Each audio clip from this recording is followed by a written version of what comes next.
Sa Barangay San Jose, San Antonio, Quezon ay may isang tagong lugar na kung saan maaari mong matagpuan ang pansamantalang kapayapaan, katahimikan at maalis ang pagod ng katawan, puso at isipan. Ito rin ay perpektong lugar para sa pagsasama-sama ng pamilya. Walang iba, dito lang sa Camp Libana. For day tour po, 15 pesos per head. Night tour po ay 20 pesos per head. Meron po kaming mat for rent, volleyball, and bike. Marami po kaming uri ng cottage. Meron po kaming overnight rate, may 12 hours, may 3 hours. Meron din po kaming good for 2 packs, meron pong 15 packs, and we have tree house po. Treehouse. Ilan Yes yung po. treehouse mo dito? Dalawa po yung tree house namin, and we have open cottage po, dalawa din po. Can you accommodate yung isang pamilya sa isang cottage lang? Yes po, meron po kami. Meron po kaming big kubo and up and down. Ginaganap din ditong mga group activities from the company like yung mga team buildings. po. Hindi naiiwasan yung may mga umiinom.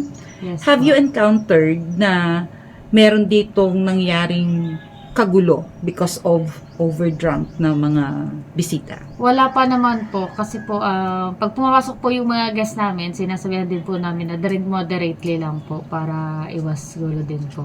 Okay. So aside from camping, ano pang mga kalimitan ay mga activities na ginaganap dito? Ano po, mga prenup, yung garden wedding. Nakakatuwa yung mga hugot lines nung maglilibot ako dito sa loob na. Yun po kasi dinaan po namin sa ganun yung sa paraan po ng pagtatapon po ng basura para po maiwasan po namin yung kalat dito sa camping site. Para hindi po masama sa tao yung rating, ginawaan po namin, dinaan po namin sa hugot lines. Na-mention mo that mostly ang pumupunta dito ay pamilya, groups from schools, and companies. May mga couples ba? Or marami bang mga couples? Or kahit hindi Valentine, yung mga ordinary days lang natin? Opo, madami po. Kadalasan po ay mga couples po ang nandito. Pagka weekends, edi yung family po at saka holidays. Okay, family and couples. Opo. May napansin ka ba minsan na ang pumunta dito is nag-iisa lang?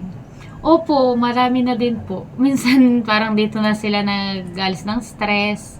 Kumbaga, parang broken na din. Minsan makikita namin, umiiyak na lang. Actually, nakita ko lang siya online, gawa nung kaibigan ko. So, Okay. nag-family kami, niyakag niya ako. Is this your first time here? Ako po, oo, pero siya, many times na.